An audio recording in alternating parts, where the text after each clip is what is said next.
नमस्कार प्रिय छात्रों। आज के इस वीडियो में हम फोटोकेमिस्ट्री में एक इम्पोर्टेंट टॉपिक जेबलोंस्की डायग्राम के बारे में स्टडी करेंगे। फोटोकेमिकल रिएक्शन में रिएक्टेंट मॉलिक्यूल द्वारा लाइट फोटोन का अब्जॉर्प्शन करके एक्साइटेड स्टेट में पहुंचने एवं इसके पश्चात होने वाले विभिन्न प्रकाश भौतिक एवं प्रकाश रासायनिक प्रक्रमों को जेबलोंस्की ने एक डायग्राम द्वारा रिप्रेजेंट किया और इस डायग्राम को जेबलोंस्की डायग्राम कहा जाता है। इस डायग्राम को हम निम्न प्रकार से रिप्रेजेंट करते हैं। इस डायग्राम की डिटेल में व्याख्या करने से पहले हम इसमें जो प्रयुक्त जो टर्म्स हैं जैसे S0 है, S1 है, S2 है, S3, T1, T2 और T3 के बारे में जानेंगे। इन टर्म्स को जानने के पश्चात हम इस डायग्राम के बारे में विस्तार से चर्चा करेंगे।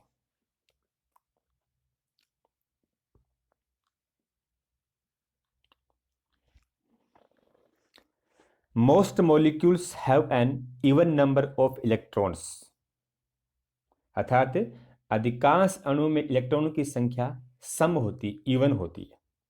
इसलिए in ground state all the electrons are spin paired, अर्थात ग्राउंड स्टेट में सभी इलेक्ट्रॉन क्या होते हैं? चक्रण युग्मित होते हैं, स्पिन पेड होते हैं। यहां पर एक क्वांटिटी है 2s+1 जिसको नाम दिया गया स्पिन मल्टीप्लिसिटी, चक्रण बहुलता। ये काम में लेते हैं।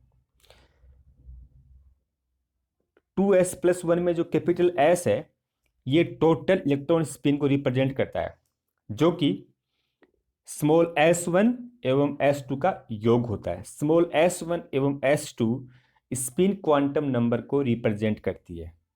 यदि इलेक्ट्रॉन की स्पिन अपवार्ड डायरेक्शन में हो, ऊपर की तरफ हो, तब s1 का मान होता है +12, और यदि स्पिन है वो डाउनवर्ड की तरफ हो तब s2 का मान क्या मानते हैं? -12 मानते हैं। ओके, स्पिन मल्टीप्लिसिटी 2s+1 के दो मान पॉसिबल हैं। यदि 2s+1 का मान 1 आता है, उस कंडीशन में हम चक्रण बहुलता वाली स्पिन को हम सिंगलेट स्टेट कहते हैं, एकक अवस्था कहते हैं। ओके, और यदि 2s+1 का मान 3 आता है तब इसे हम ट्रिपलेट स्टेट यानी त्रिक अवस्था कहते हैं। ओके, अब देखिए आप, क्योंकि ग्राउंड स्टेट में सभी इलेक्ट्रॉन क्या है? पेयर्ड हैं, जिसको हम इस डायग्राम ए में रिप्रेजेंट कर सकते हैं। इनमें क्या है? स्पिन क्या है इनकी? एंटी पैरेलल है। ओके, तो एंटी पैरेलल में क्या होगा? जो स्पिन क्वांटम नंबर S1 और S2 के मान क्या होंगे? +12 और -12 होंगे। ओके, और इस कारण से 2s+1 का मान क्या हो जाएगा? S का मान क्या आ जाएगा? +12 -12 बराबर क्या हो जाएगा? 0 हो जाएगा। जब S का मान 0 है तो 2 इंटू में 0 + 1 क्या आ जाएगा? 1 आ जाएगा। तो उसको बोलेंगे सिंगलेट स्टेट, क्योंकि ये किसको शो कर रहा है? ये ग्राउंड स्टेट को शो कर रहा है, इस चीज को नाम दिया गया है singlet ground state. Singlet ground state यानी सभी मॉलिक्यूल्स जब ग्राउंड स्टेट में आते हैं तब उनके लिए जो स्पिन स्टेट है उसको हम बोलते हैं सिंगलेट स्टेट। ओके, अब देखिए, जब ये मॉलिक्यूल है ग्राउंड स्टेट में, सूटेबल एनर्जी h का फोटोन अब्जॉर्ब करता है और वो हाई एनर्जी लेवल में पहुंच जाता है। या तो यहां पहुंचेगा ये, या इलेक्ट्रॉन यहां पहुंच जाएगा इस स्टेट के अंदर। तो इसमें क्या हो रहा है? Spin orientations of the two single electron may be either parallel या आइदर क्या होंगे, एंटी पैरेलल होंगे। देखो ये स्टेट क्या होती है, एंटी पैरेलल होती है, और ये स्टेट होती है पैरेलल। ओके, जब मॉलिक्यूल सूटेबल एनर्जी का फोटोन अब्जॉर्व करता है तो उसके पेयर्ड इलेक्ट्रॉन में से एक इलेक्ट्रॉन जंप लगाकर हाई एनर्जी स्टेट में पहुंच जाता है, और उस कंडीशन में जो स्पिन स्टेट होती है वो या तो बी की तरह पैरेलल होगी या सी की तरह एंटी पैरेलल होगी। अब देखिए, यदि स्पिन स्टेट किस में हो, एंटी पैरेलल हो, तब 2s+1 का मान क्या होगा। देखिए यहाँ पे ये जो नीचे वाली स्पिन अपवार्ड की तरफ है ये +½ है, ऊपर स्पिन क्या है, डाउनवर्ड की तरफ है, -½ है। ओके, तो कैपिटल एस का मान क्या होता है, कैपिटल एस का मान हो जाएगा +½ -½ इक्वल टू क्या हो जाएगा, 0 हो जाएगा। तो 2s+1 क्या हो जाएगा, 2s+1 1 आ जाएगा, क्यों s 0 है तो 2s 0 हो जाएगा, तो शेष क्या रहेगा, 1 आ जाएगा। यानी सी में क्या होगा, सी के अंदर स्पिन के एंटी पैरेलल होने के कारण जो 2s+1 का मान है वो हमें 1 प्राप्त होगा, अर्थात वह सिंगलेट स्टेट को रिप्रेजेंट करेगा। क्योंकि इसमें जो अणु है वो एक्साइटेड स्टेट में, एक्साइटेड स्टेट में है, इसलिए इसको नाम दिया गया है सिंगलेट एक्साइटेड स्टेट। क्या बोलेंगे इसको हम, सिंगलेट एक्साइटेड स्टेट। किस वाले को, सी वाले को। ओके, अब आए बी पे। आओ, अब बी में क्या, ध्यान दीजिए यहाँ पे दोनों स्पिन क्या है, पैरेलल है। दोनों में क्या होगा, इसका +½ और इसका +½ होगा, तो +½ कितना हो गया, एस का मान 1 आ गया, तो 2s+1 क्या हो गया, 2s+ हो गया 2+1 = 3 हो गया। तो कौन स्टेट हो गई वो ट्रिपलेट स्टेट हो गई, त्रिक अवस्था हो गई। और चूंकि किस मॉलिक्यूल किस में है, मॉलिक्यूल एक्साइटेड स्टेट में है यहाँ पर, इसका नाम क्या हो गया, ये हो गया ट्रिपलेट एक्साइटेड स्टेट। ओके, इसके बाद ध्यान दीजिए यहाँ पे ग्राउंड स्टेट में क्या है, ग्राउंड स्टेट में क्या इलेक्ट्रॉन क्या होते हैं, इलेक्ट्रॉन्स पेयर्ड होते हैं। इसका मतलब ग्राउंड स्टेट में केवल सिंगलेट स्टेट रिप्रेजेंट होगी, ट्रिपलेट स्टेट हमेशा क्या होगी, एक्साइटेड स्टेट में आएगी। ग्राउंड स्टेट में ट्रिपलेट स्टेट पॉसिबल नहीं है, क्योंकि सबके इलेक्ट्रॉन क्या होते हैं, पेयर्ड होते हैं, और पेयर्ड कंडीशन में क्या होगा, पेयर्ड की कंडीशन में 2s+1 का मान हमेशा 1 आएगा, और वो केवल सिंगलेट स्टेट को रिप्रेजेंट करेगा। ओके, अब देखिए यहाँ पे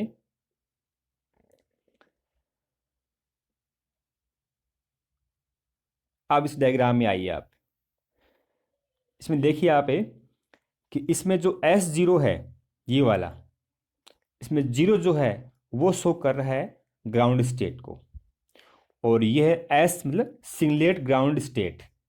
क्या है ये, सिंगलेट है, वो ग्राउंड स्टेट है।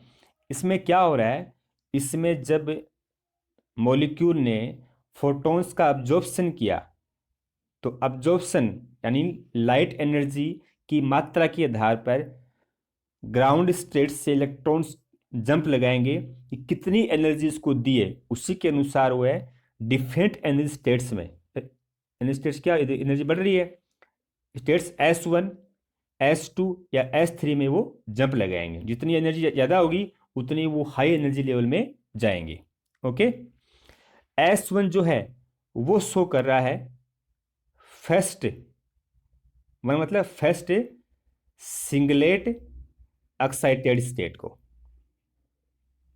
प्रथम एकक उत्तेजित अवस्था को ये रिप्रेजेंट कर रहा है। S2 क्या आ जाएगा, S2 हो जाएगा हमारा सेकंड सिंगलेट एक्साइटेड स्टेट हो जाएगा, और S3 क्या हो जाएगा, थर्ड सिंगलेट एक्साइटेड स्टेट को रिप्रेजेंट करेगा।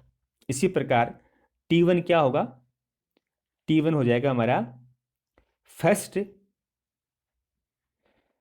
ट्रिपलेट एक्साइटेड स्टेट, ये सेकंड हो जाएगा, ये थर्ड हो जाएगा। ओके, अब इसके अलावा मुख्य बात क्या है इसमें ध्यान दीजिए आप, इसमें हमने जो T1 स्टेट है उसको हमने S1 से कम एनर्जी पर शो किया। इसी प्रकार T2 को भी हमने क्या किया है, S2 से कम पे किया, और T3 को भी हमने S3 से कम एनर्जी के ऊपर रिप्रेजेंट इसको या शो किया है हमने। सिंपल सी बात क्या होगी, energy of T1 state is less than energy of singlet state, या यहां पर हम ये कर दें कि ES2 है, उसकी एनर्जी भी क्या होगी, ET2 से ज्यादा होगी, और ES3 की एनर्जी भी क्या होगी, T3 से ज्यादा होगी। ओके, यानी क्वांटम मैकेनिकली ये प्रूव किया जा चुका है, जो सिंगलेट स्टेट है उसकी एनर्जी है वो ट्रिपलेट स्टेट से ज्यादा होती है। ओके, अब देखिए इसको हम सिंपल वर्ड्स में समझ सकते हैं कि किस तरीके से ट्रिपलेट स्टेट की एनर्जी है वो सिंगलेट स्टेट से कम होती है। आप देखिए, आप इसको क्या समझेंगे हम, आप देखिए सिंगलेट में क्या हो रहा है, इलेक्ट्रॉन स्पिन क्या है, अपवार्ड की तरफ है, और यहाँ भी क्या है, यहाँ पे डाउनवर्ड की तरफ है S1 में। ओके, दोनों की स्पिन क्या है, एंटी पैरेलल है। यहाँ पर चार्ज क्या है, नेगेटिव इलेक्ट्रॉन का, यहाँ भी चार्ज क्या है, नेगेटिव इलेक्ट्रॉन का। एक ही कहाँ, एक ही स्पिन कहाँ है, ऊपर की तरफ, एक नीचे की तरफ है। दोनों जब पास में आएंगे दोनों रिपल्सन होगा, और रिपल्सन होने से क्या होगा, एनर्जी का मान बढ़ जाता है। ओके, लेकिन ट्रिपलेट में क्या होता है, यहाँ पर तो स्पिन ऊपर की तरफ है, और T1 में क्या है, T1 में ऊपर की तरफ स्पिन है। दोनों स्पिन क्या है, दोनों स्पिन अपवार्ड की तरफ है, इसलिए क्या होगा, दोनों इलेक्ट्रॉन एक दूसरे के पास नहीं आ पाएंगे, तो उनमें रिपल्सन नहीं होगा, रिपल्सन एनर्जी बढ़ेगी नहीं। तो सिंपल वर्ड्स में क्या होगा कि सिंगलेट स्टेट में रिपल्सन के कारण एनर्जी बढ़ जाती है, जबकि ट्रिपलेट स्टेट में पैरेलल स्पिन के कारण उनमें रिपल्सन नहीं होता है, इस कारण से एनर्जी का मान सिंगलेट से कम हो जाता है। ओके, ध्यान दीजिए आप, रिपल्सन में हमेशा एनर्जी बढ़ती है।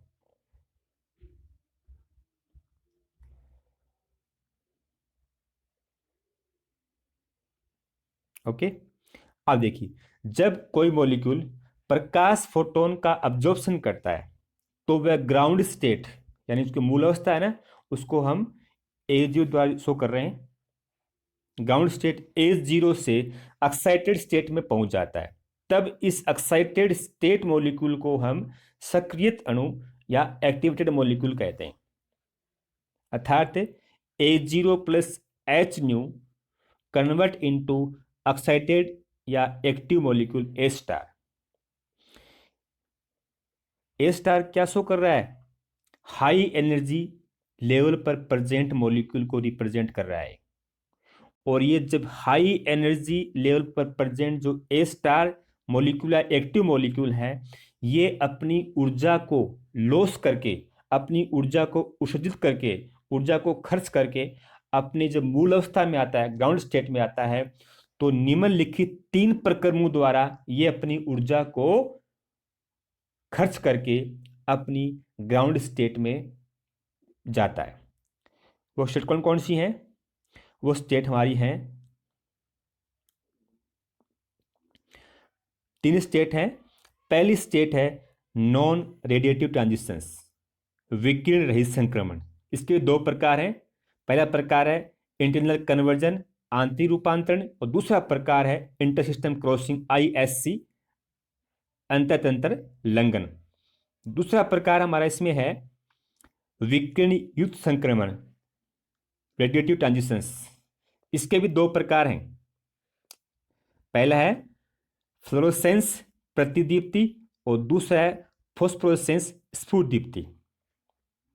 ठीक है, और तीसरा जो प्रक्रिया है वो है केमिकल रिएक्शन, रासायनिक अभिक्रिया, यानी विकिरण रहित संक्रमण, विकिरण युक्त संक्रमण, एवं रासायनिक अभिक्रिया द्वारा एक्साइटेड मॉलिक्यूल अपनी एनर्जी को लॉस करके ग्राउंड स्टेट में पहुंचता है।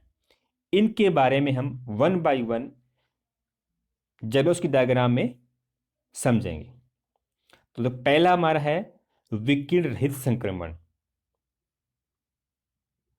Non radiative transitions. ओके, इस संक्रमण में क्या होता है, ध्यान दीजिए आप। इस संक्रमण में हम यहां तक की बात करेंगे, S1 तक की, S1 और T1 तक की बात। विकिरण रहित संक्रमण है ना, इसमें हम S3, S2, S1, T3, T2, T1 तक की बातें करेंगे। ओके, अब देखिए संक्रमण में क्या होता है। इस संक्रमण में, किसमें, विकिरण रहित संक्रमण में अणु उच्च उत्तेजित अवस्था, कौन सी है वो, S3, S2 या T3, T2 से प्रथम उत्तेजित अवस्था S1 या T1, ये वाली, इनमें आता है। ओके, और इस प्रकार के ट्रांजिशन में किसी भी प्रकार की रेडिएशंस का एमिशन नहीं होता है, किसी प्रकार की विकिरणों का उत्सर्जन नहीं होता है, और इसलिए इनको हम क्या कहते हैं, विकिरण रहित संक्रमण यानी नॉन रेडिएटिव ट्रांजिशंस कहते हैं। अब क्वेश्चन ये पैदा होता है कि जब मॉलिक्यूल्स हाई लेवल से लो लेवल में आ रहे हैं तो एनर्जी का एमिशन करते हैं वो, तो वो एनर्जी किस रूप में एमिट करते हैं, वो हमने देखा है कि ये रेडिएशंस के रूप में एनर्जी का एमिशन नहीं करते हैं। इसका मतलब कोई दूसरा रूप है जिसके द्वारा एनर्जी को एमिट करते हैं, और वो रूप क्या है, ये अपनी ऊर्जा आणविक टक्कर मॉलिक्यूलर कोलिजन्स द्वारा हीट के रूप में, उष्मा के रूप में खर्च करते हैं।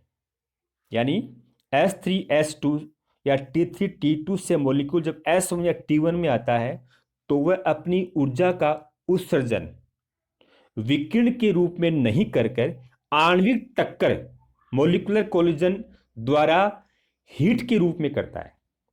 ओके, इस संक्रमण के दो प्रकार, ध्यान दीजिए आप। पहला प्रकार है इंटरनल कन्वर्जन, IC बोलते हैं, आंतरिक रूपांतरण। दूसरा प्रकार है हमारा इंटर सिस्टम क्रॉसिंग, ISC, अंतःतंत्र लंघन। तो सबसे पहले देखते हैं कि IC क्या होता है, इंटरनल कन्वर्जन क्या होता है। इसमें ध्यान दीजिए क्या होता है इसके अंदर, इसमें जो स्पिन मल्टीप्लिसिटी है ना, चक्रण बहुलता, वो समान होनी चाहिए। जब समान चक्रण बहुलता यानी S3 से S2 में या S2 से S1 में होता है, या T3 से T2 में होता है, या T2 से T1 में होता है, जब ट्रांजिशन समान चक्रण बहुलता के मध्य होता है तो उसे हम इंटरनल कन्वर्जन कहते हैं। अब ध्यान दीजिए आप, जब चक्रण अवस्था स्पिन स्टेट समान है ना, इसका मतलब क्या होगा, ये संक्रमण क्या होंगे, ये संक्रमण है वो स्पेक्ट्रोस्कोपिकली अलाउड होंगे। ठीक है ना, यदि स्पिन स्टेट में ट्रांजिशंस के फलस्वरूप कोई चेंज नहीं आता है तो उन ट्रांजिशंस को हम स्पेक्ट्रोस्कोपिकली क्या मानते हैं, उनको अलाउड मानते हैं। क्योंकि इसमें स्पिन स्टेट चेंज नहीं हो रहा है, तो ध्यान दीजिए क्यों चेंज हो रहा है। इसमें क्या था, इसमें स्पिन स्टेट कहाँ था, ऐसे था नीचे की तरफ, इसमें क्या रहेगा, नीचे तरफ ही रहेगा, इसमें क्या रहेगा, नीचे तरफ ही रहेगा। यहाँ देखो T3 में कहाँ था, ऊपर की तरफ था, तो T2 में क्या होगा, ऊपरी तरफ रहेगा, और T1 में भी क्या रहेगा, ऊपरी तरफ रहेगा। तो S3 से S2 में आ रहा है तो क्या हो रहा है, स्पिन स्टेट में कोई चेंज नहीं आ रहा, वो कहाँ हो रहा है, वो डाउनवर्ड में ही है। इसी प्रकार T3 से किस में आ रहा है, T2 में आ रहा है, तब स्पिन स्टेट में क्या हो रहा है, अपवार्ड है, अपवार्ड में रह रहा है वो, तो इसमें कोई चेंज नहीं आ रहा। इस कारण से क्या हुआ, इन ट्रांजिशंस को संपन्न होने में कम समय लगेगा, और वो समय कितना है, 10⁻⁻11 सेकंड है। यानी 10⁻11 सेकंड में इंटरनल कन्वर्जन प्रोसेस है वो संपन्न हो जाता है। ओके, सेकंड टाइप इसका हमारा है ISC, इंटर सिस्टम क्रॉसिंग। इसमें ध्यान दीजिए, आप इसमें डायग्राम शो भी हो रहा है कि देखो S3 से किस में आ रहा है, T3 में आ रहा है, S2 से T2 में आ रहा है और S1 से T1 में आ रहा है। इसमें देखो क्या हो रहा है, इसमें स्पिन स्टेट्स जो है ना या चक्रण बहुलता है वो डिफरेंट है, यानी अलग अलग चक्रण बहुलताओं के मध्य ट्रांजिशन हो रहा है। ओके, इसलिए इसको बोलते हैं इंटर सिस्टम क्रॉसिंग बोलते हैं इसको। अब देखिए इसमें क्या है, स्पिन स्टेट ध्यान दीजिए आप, यदि मान लीजिए ये S1 से T1 में आ रहा है तो यहां पर स्पिन स्टेट क्या है, अपवार्ड है, और यहां पर कहां पर है, मान लीजिए डाउनवार्ड है, ये वाली। आप देखिए जब इसमें इससे ये S1 से T1 में आता है तो क्या करना पड़ेगा, इसको इस स्पिन को घूमना पड़ेगा, तभी वो T1 में आ पाएगा। और जब स्पिन स्टेट चेंज हो रही है और इस कारण से ये जो ट्रांजिशन है वो स्पेक्ट्रोस्कोपली फॉरबिडन होगा, वर्जित होगा, यानी इस ट्रांजिशन को संपन्न होने के लिए हमें अधिक समय की आवश्यकता पड़ेगी और इस कारण से ये बहुत धीरे गति से संपन्न होगा। और इस ट्रांजिशन को संपन्न करने के लिए 10⁻⁹ से लेकर 10⁻⁻2 सेकंड का समय लगता है। आईसी में क्या था, आईसी के अंदर क्या था, 10⁻11 सेकंड, यानी बहुत ही कम समय संपन्न हो रहा है आईसी। तो आईएससी क्या हो रहा है, आईएससी संपन्न होने के लिए 10⁻⁹ से लेकर 10⁻2 सेकंड तक का समय लगता है। ओके, तो ये हमारा हो गया विकिरण रहित संक्रमण। दूसरा हमारा प्रकार है विकिरण युक्त संक्रमण, रेडिएटिव ट्रांजिशंस। इसमें हम क्या करेंगे, इसमें हम बात करेंगे S1 T1 से लेकर S0 के बीच में, या जब मॉलिक्यूल S1 T1 से जो कहां पहुंचता है, S0 में आता है, उसके बारे में हम इसके अंदर बात करेंगे। यानी जब मॉलिक्यूल प्रथम उत्तेजित अवस्था यानी S1 या T1 से ग्राउंड स्टेट, कौन सी ग्राउंड स्टेट, S0 में आता है तो वह अपनी ऊर्जा का उत्सर्जन विकिरण के रूप में करता है, एनर्जी का जो एमिशन है वो रेडिएशंस के रूप में करता है। और इस कारण से इस प्रकार के ट्रांजिशंस को हम क्या करेंगे, विकिरण युक्त ट्रांजिशन कहते हैं, रेडिएटिव ट्रांजिशन कहते हैं। इसके भी दो प्रकार हैं जो कि डायग्राम में शो हो रहे हैं। पहला प्रकार इसका है तो ये वाला फ्लोरोसेंस, प्रतिदीप्ति। दूसरा प्रकार है फोस्फोरेसेंस, स्फुट दीप्ति। अब देखिए आप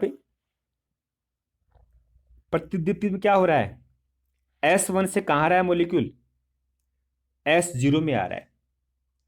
ओके, यहां देखिए आप स्पिन स्टेट क्या हो रही है, समान है। स्पिन स्टेट क्या हो रही है इसके अंदर ध्यान दीजिए आप,